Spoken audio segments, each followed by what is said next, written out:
Paz do Senhor, meus irmãos, tudo bem? Sejam todos bem-vindos para esse subsídio teológico da lição da editora Kalel, a qual está na Assembleia de Deus Missão, Nesse trimestre estamos estudando avivamento. O tema da lição desse trimestre é Todos por um Pleno Avivamento. E hoje estou aqui comentando a lição número 9 para o seu subsídio teológico. Lição essa que é Avivamento e Quebrantamento, bênção de Deus. E o versículo-chave, o texto-chave da lição se encontra em Mateus capítulo 5, versículos 3 e 4, palavras do nosso Senhor Jesus Cristo. Bem-aventurados os pobres de espírito, porque deles é o reino dos céus. Bem-aventurados os que choram, pois serão consolados. Amém? Quebrantamento, gente, quebrantamento. Bom, o comentarista pastor Jonatas, escreveu e comentou a lição aqui. Ele dividiu em 3 partes. A primeira parte, ele põe por tema local de encontro entre a vontade de Deus e a vontade humana. E logo na parte 1 dessa parte, ele coloca definindo quebrantamento.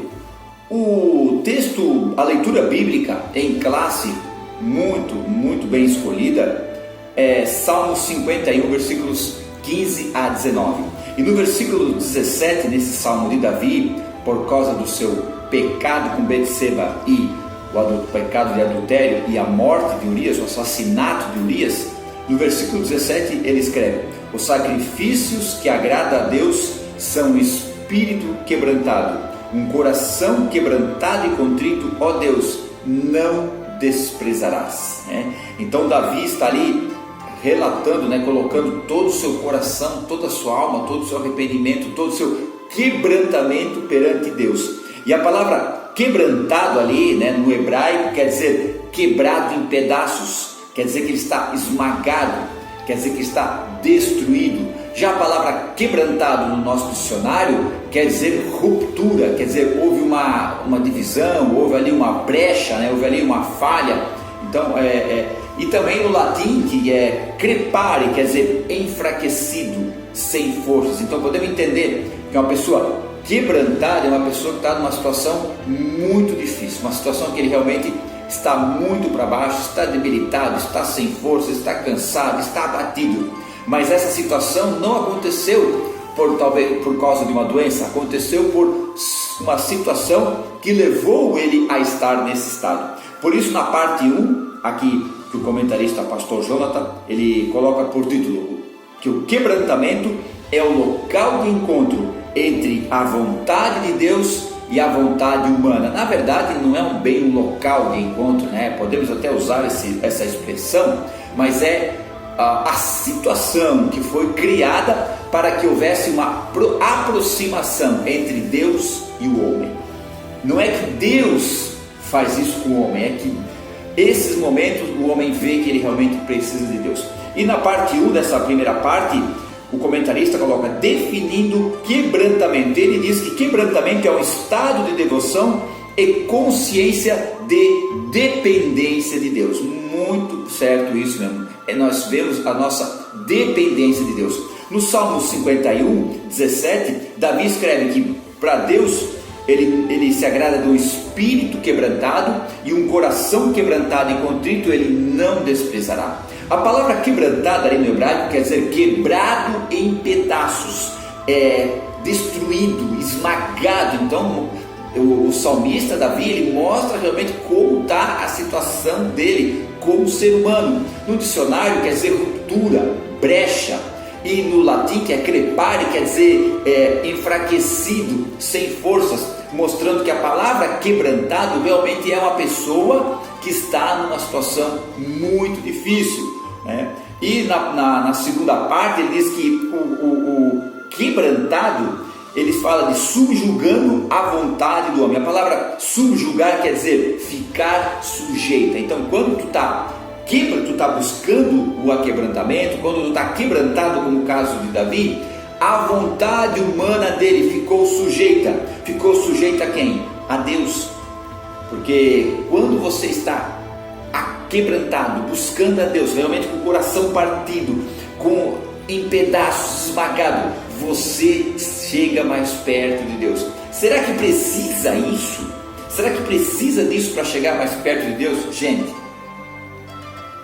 não é que precisa, mas são momentos como esse que nós conseguimos realmente chegar mais perto de Deus.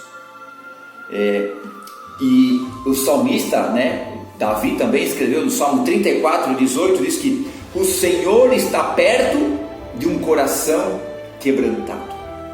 Então, como o tema desse trimestre é avivamento, para nós realmente alcançar avivamento é através do jejum, como já foi falado, é através da oração, como foi falado, mas esse jejum e essa oração tem que ter um coração quebrantado.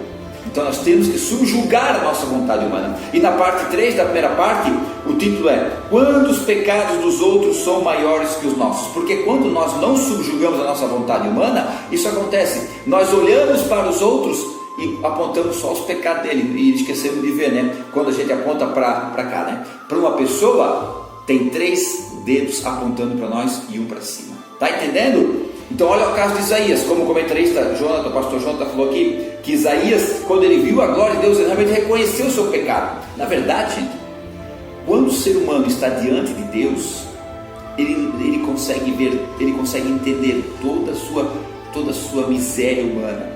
No Isaías 5, você lê ali Isaías dizendo assim, Isaías capítulo 5, você lê Isaías dizendo assim, ai dos que fazem isso, ai dos que fazem aquilo, ai desse, ai daquele. Já no capítulo 6 ele diz: ai de mim, porque vou perecendo, isso é, estou morrendo, estou perdendo a salvação, porque sou um homem de lábios impuros e habito no meio de um povo de impuros lábios. A palavra ali impuro quer dizer o quê? Contaminado, poluído. Então quando Isaías realmente chegou diante de Deus, todo o seu coração foi rasgado. Disse: não, eu não sou nada, eu não mereço estar aqui, eu vou morrer.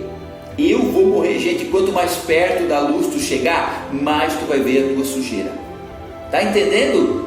Quanto mais perto da luz você chegar, mais você vai ver a sua sujeira. Aí o que acontece?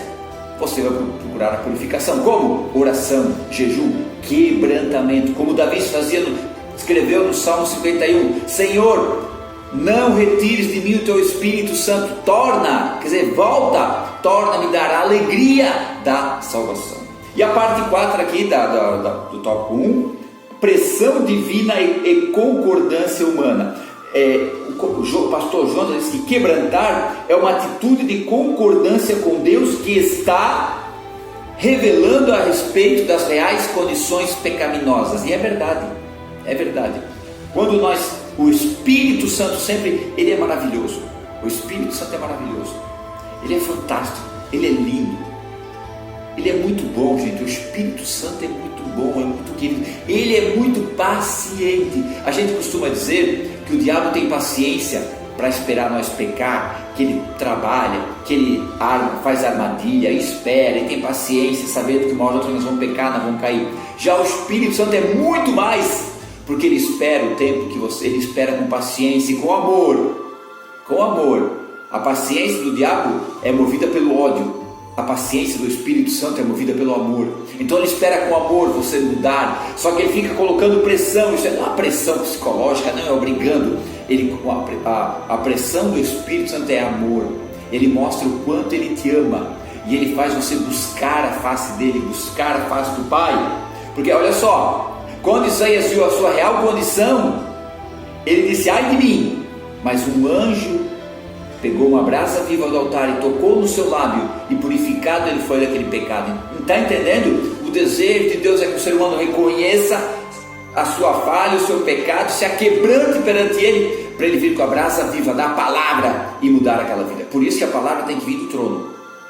Teologia é muito bom, fiz 2 anos, maravilhoso. Pastor Linderson, homem de Deus, que estudei ali com ele. Pastor Peter, o pastor Isaías, que trabalhava no CTM, trabalhava no CTM, pastor Isaías. Gente, professores de altíssimo nível, foi muito bom. Só que tudo isso me ajudou a entender que eu não sou nada, que quanto mais eu conheço Deus, mais eu descubro que eu não mereço Ele. Então, Isaías, pela palavra, tua palavra tem que vir do trono. Faça o possível, estude, se prepare e busque o impossível para Deus te usar.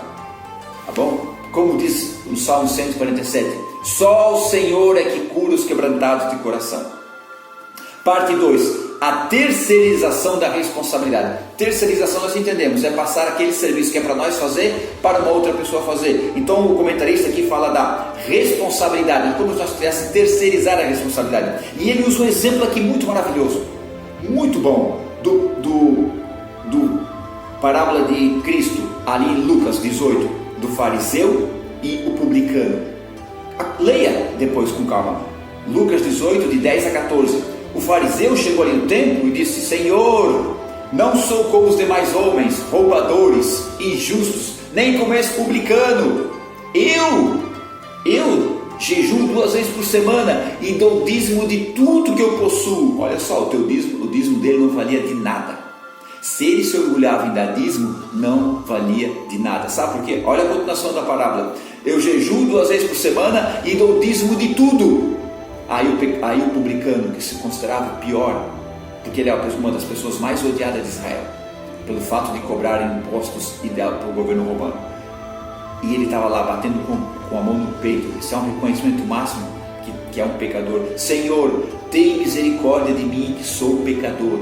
E Jesus foi bem claro: quem desceu justificado, quem foi embora dali justificado? O publicano, que se dizia que não era isso, não era aquilo, não era ladrão, não era roubador, não era como os demais homens, não era injusto?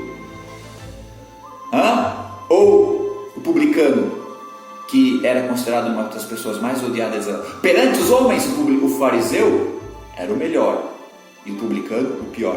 Mas nessa parábola, perante Deus, o fariseu não foi justificado e o publicano foi. A palavra justificado, isso aqui quer dizer inocentado. Está vendo, irmão, como teus esforços religiosos, se eles não tivessem sido movidos pelo coração aquebrantado, não vão servir de nada.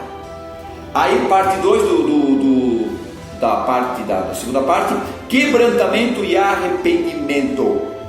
Gente, por que Davi era o homem segundo o coração de Deus? Porque ele se arrependia e ele se aquebrantava. Quando o profeta Natan foi lá dizer para ele: cara, tu adulterou e tu matou o marido da mulher que tu adulterou, cara. Na hora Davi disse: pequei contra o Senhor. A pena, o castigo para adultério era a pena de morte. Davi estava condenado pela lei mosaica de morte por apedrejamento. Então ele diz: pequei contra o Senhor. E na hora o profeta diz: mas o teu pecado foi perdoado. Como assim? Davi só falou pequei, reconheceu que pecou, porque Deus conhece o coração do ser humano.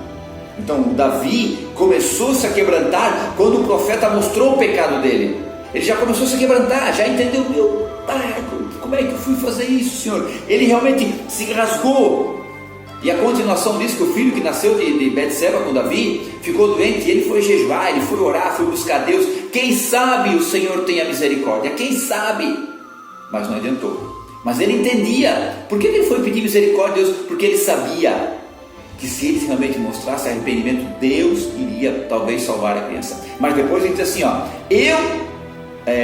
a criança não pode vir até mim, mas eu vou até a criança. Por quê? Porque ele sabia que ele tinha alcançado o perdão de Deus. Por causa de quê? Porque ele era rei de Israel? Porque tinha a coroa? Mas não, porque ele estava com o coração quebrantado diante de Deus. E a parte 3 da segunda parte: para reconstruir é preciso assumir a responsabilidade. O comentarista pastor Jonathan coloca aqui a história de Neemias. Gente, Neemias, quando recebeu a notícia, ele recebeu a notícia como estava o povo lá em Jerusalém, e disse: olha, Neemias, o negócio lá está feio, o povo está em miséria, o povo está em desprezo, as portas estão queimadas a fogo e os muros estão derrubados. Qual é que foi a atitude de Neemias? Indignação?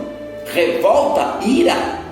Ou assim: bem feito, tem que mais passar por isso mesmo. Não, olha só a atitude dele nesse primeiro capítulo de Neemias. Ele chorou, ele lamentou, ele jejuou e ele orou. Que 1 hora, 2 horas, um dia? Não, foram dias que ele fez isso. Tanto é que quando ele se apresentou diante do rei, ele estava com o seu rosto desfigurado, óbvio, orando, chorando, clamando, jejuando. Quando chegou dentro do rei, óbvio que ele ia estar com o rosto desfigurado. O rei percebeu na hora: cara, o que tu tem?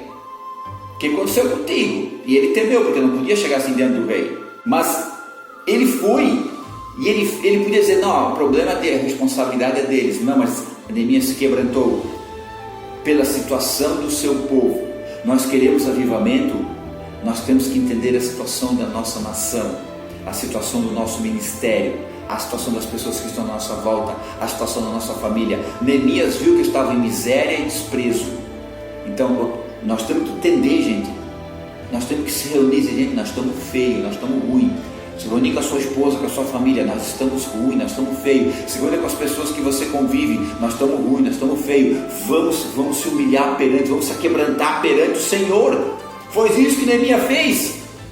E em 52 dias o muro ficou pronto. Olha que grande avivamento, por causa do quebrantamento de um homem, um líder. O líder começou a fazer, o líder começou a jejuar, o líder começou a orar, o líder começou a ficar com o coração quebrantado. O líder foi diante do rei e pediu para ir para consertar os muros e as portas. Está entendendo? O líder. Vamos lá, parte 3, nivelando os homens, iguais no reino. Partiu da parte 3, iguais no reino. Quando o quebrantamento vem, tudo que é nosso, gente, não é mais nada. Tu não dá valor. Gente, olha só, tu tens teus pedidos materiais, não é errado, não é pecado, não é problema nenhum. Mas se você entrar no teu quarto e começar a buscar Deus pelo que Ele é, não pelo que Ele pode dar, os teus pedidos materiais, tu vai ver que não são nada, não são absolutamente nada. E o texto que nós lemos ali de Davi, 51:17 do Salmo, diz que um coração quebrantado e contrito não despreza o Senhor. Já o coração soberbo e altivo, que é aquele que está lá em cima, acha que é altivo, quer dizer altura, aquele que está lá em cima acha que é o bonzão, o coração soberbo e altivo, Deus quer longe dele. Um coração quebrantado e contrito Deus traz para ele, e um coração soberbo e altivo Deus quer longe dele, tá? E aqui o comentarista fala que todo espírito preconceituoso, partidário ou sectarista, quer dizer divisório, costuma desaparecer em tempos de avivamento. Por tal motivo, as bandeiras denominacionais, que por vezes se tornavam motivo de orgulho, são esquecidas, tamanho o quebrantamento. Gente, eu sempre digo, denominações, ministérios, tem muitos, mas igreja é uma só. Deus está reunindo várias denominações, vários ministérios para formar um povo só, para levar para a eternidade. Entenda isso. Eu pertenço à Assembleia de Deus Missão, congrego na congregação Betel, setor 6. Se Jesus voltar nesta noite, ok? Estou gravando à noite. Nesta noite, amanhã de manhã, a placa Assembleia de Deus vai estar lá no mesmo lugar. Está entendendo? Está entendendo o que eu quero dizer? Então, em primeiro lugar, defenda o reino de Deus, no ministério onde Deus te chamou, mas em primeiro lugar, defenda o reino de Deus. Parte 2 da parte 3, coração quebrantado e doador como caminho ao avivamento. Gente, quando o coração realmente é quebrantado, o avivamento vem. Oração, jejum, quebrantamento, reconhecimento, né? O Salmo 42, versículos 1 e 2, o salmista escreve: como a corça anseia pelas águas, assim a minha alma anseia por ti. Essa palavra anseia, ela quer dizer chorar ofegantemente. É um choro, você está ali, sabe? Mas por que ele usou esse exemplo da corça buscando as águas? Porque ela estava sendo perseguida pelos seus predadores. Então ela procurava uma água para se esconder, o seu cheiro, o seu odor não aparecer. Então, como ela procurava uma água querendo se esconder para guardar a sua vida, assim o salmista fala: assim a minha alma anseia. Quer dizer, eu quero me esconder em ti. Está entendendo? Então é isso, gente. Esse quebrantamento é buscar Deus, assim como a corça anseia pelas águas, assim como a corça quer fugir dos seus inimigos e se esconder nas águas, ela precisa das águas. Assim a minha alma anseia por ti. Quando tu realmente desejar de coração, de todo o teu coração, com o coração quebrantado, dizer: Deus, eu não sou nada, eu preciso de ti, o avivamento vai vir primeiro na tua vida. Terceira parte da parte 3. Não seja neófito para não suceder quem ensoberbeça. Ele usa o texto de Tiago, né? E ele diz que Deus se opõe aos orgulhosos, mas concede graça aos humildes. Olha só, gente, isso é maravilhoso. Isso é maravilhoso. Isso é tão certo, é tão certo. Isso é tão certo e tão forte que é tremendo. Um dos piores reis de Israel, Acabe, casou com uma mulher idólatra. Ela instituiu a idolatria em Israel. Ela mandou matar os profetas de Israel, tá? Então foi terrível. Só que no final da sua vida, Acabe se arrependeu, se humilhou, se aquebrantou e Deus perdoou ele. Deus perdoou ele. O mal que era para ele trazer no tempo de Acabe, não trouxe no tempo, por causa do aquebrantamento e da humilhação de Acabe. Rei Manassés de Judá, 55 anos no poder, um dos piores reis de Judá, um dos piores. Chegou a queimar seu filho no fogo em oferecimento a Moloque, se eu não me engano. Ok? Terrível. Fez isso. E houve ali a invasão da Síria, levaram ele preso. Lá na Síria, na prisão, ele se humilhou, ele se arrependeu e ele se aquebrantou perante Deus. Deus restituiu ele no seu trono. Está entendendo? Mas como é que pode? Se é nós, se é eu, como é que pode? Não, a gente aponta, a gente acusa, a gente não aceita. Mas Deus, olha o ladrão da cruz, fez tudo que era errado a vida toda. Vamos colocar aqui, supor, né? A gente não sabe, é suposição, é uma conjectura. Mas ali na cruz, no dia da sua condenação, ele vira para o lado e diz: Senhor, lembra de mim quando entrares no teu reino. E Jesus diz para ele assim: agora no final da vida tu quer misericórdia? Mas Jesus deu misericórdia para ele. Hoje mesmo estarás comigo no paraíso. Hoje mesmo. E Pedro negou Jesus, disse que até a morte negou Jesus. Aí ele se chorou amargamente: me amas? E Pedro disse: Jesus, eu gosto de ti. Pedro, tu me amas? Jesus, eu gosto de ti. Está entendendo, gente? Então, o coração quebrantado e contrito não desprezará o Senhor. Quer avivamento na tua vida? Quer avivamento na tua congregação? Quer avivamento no teu ministério? Então, ore, jejue, se humilhe, reconheça a tua total dependência de Deus. Tenha um coração aquebrantado, um coração rasgado, um coração despedaçado na presença do Senhor, e Ele vai fazer o que está esperando. Amém? Muito obrigado por ter acompanhado essa aula, esse comentário. Deus abençoe. Boa aula para você. Fiquem todos na paz.